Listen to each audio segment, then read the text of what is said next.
परमात्मा को उत्तर दिया करो अगर कोई बात पूछे तो। एक, और मंदिर में जाते हो तो कितने मिलते हैं? अनेक। वैसे मंदिर में भी आरती में तो यही कहते तुम हो एक अगोचर सबके प्राणपति, तुम बिन और न दूजा आश करूं जिसकी। बात तो हमारी कहते हैं मंदिर में भी, पर उसको मानते नहीं। क्यों? क्योंकि हर चीज का जब व्यापारीकरण हो जाता है तो उसमें बिगाड़ आना प्रारंभ हो जाता है। लोगों ने भगवान का व्यापारीकरण कर दिया। अच्छा, अगर एक परमात्मा को मान करके एक मूर्ति बना करके रख लेते मंदिर में तो काम चल सकता था या नहीं चल सकता था?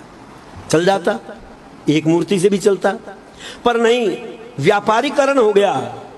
अगर एक मूर्ति मंदिर में रहेगी तो भक्त आएगा तो 10 रुपए चढ़ाएगा, और 10 मूर्ति होंगी तो कितने चढ़ेंगे?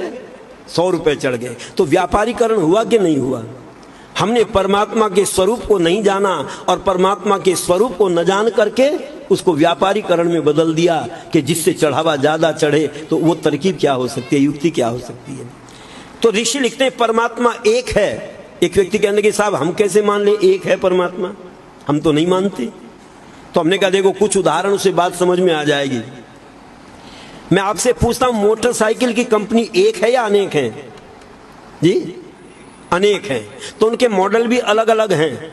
बच्चे से पूछो, छोटा सा बच्चा बता देता ये हीरो होंडा की मोटरसाइकिल है, ये यामा की है, ये बजाज की है, ये बुलेट की है, ये राजदूत की है।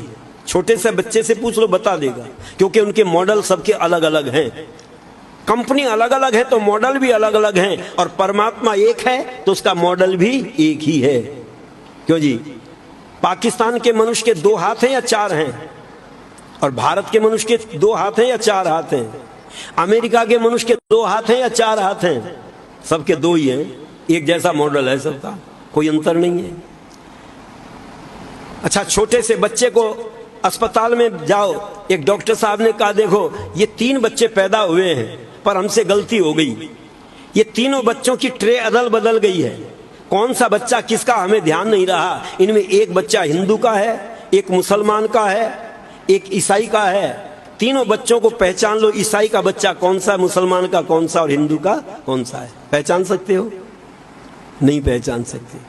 सूरत से थोड़ी बहुत पहचान कर सकते हो, भाई इसकी सूरत इससे मिलती है, ये इसका बच्चा हो सकता है, पर वो भी अनुमान है, वो भी सही नहीं है। एक जगह मैंने ये उदाहरण दिया तो एक कहने लगे साहब खून टेस्ट करा करके पता चल जाता है। मैंने कहा चलो, मैंने डॉक्टर साहब से उपाय बताया। मैंने कहा एक तरीका है, अगर आप ये जानना चाहते हो ईसाई का बच्चा कौन सा, मुसलमान का कौन सा, हिंदू का कौन सा है, तो बच्चे के पैर में सुई चुभो, इंजेक्शन की सुई ले आओ कोई, और वो सुई चुभो। अगर हिंदू का बच्चा होगा तो अ आ ई ऊ करके रोएगा, क्योंकि हमारे ग्रंथ किस भाषा में है? हिंदी में और संस्कृत में। तो वो अ आ ई ऊ करके रोएगा। और ईसाई का बच्चा होगा तो सुई चुभोते ही ABCD में रोएगा। और मुसलमान का बच्चा होगा तो अली बेपेते करके रोएगा। डॉक्टर साहब ने सोचा यही तरीका अपनाना चाहिए। अब सुई चुभोई तो तीनों बच्चे अलग अलग रोए या एक जैसे रोए? एक जैसा रोए।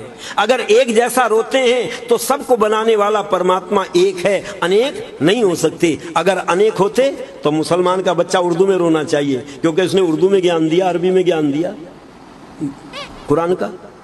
और बाइबल का ज्ञान कौन सी भाषा में दिया? अंग्रेजी में दिया। और हमारे यहाँ संस्कृत में और हिंदी में दिया। तो हिंदुस्तान का जो बच्चा होता है, हिंदू का बच्चा, तो अ आ ई ऊ करके रोता है।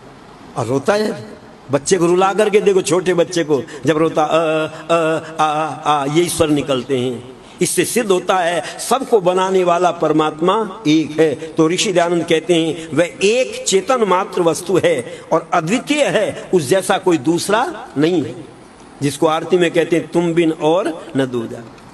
और वह सर्वशक्तिमान है, निराकार है, सर्वत्र व्यापक है, अनादि है और अनंत है, सत्य गुण वाला है। ये सत्य गुण उसके अंदर विद्यमान है। इन गुणों से गुणी को जान सकते हो। तो पूछा उसका स्वभाव कैसा है? कहते हैं उसका स्वभाव अविनाशी, उसका कभी विनाश नहीं होता। अच्छा, जिन परमात्मा को आप मानते हैं उनका विनाश होता है कि नहीं होता? जन्म हुआ है तो उनकी मृत्यु भी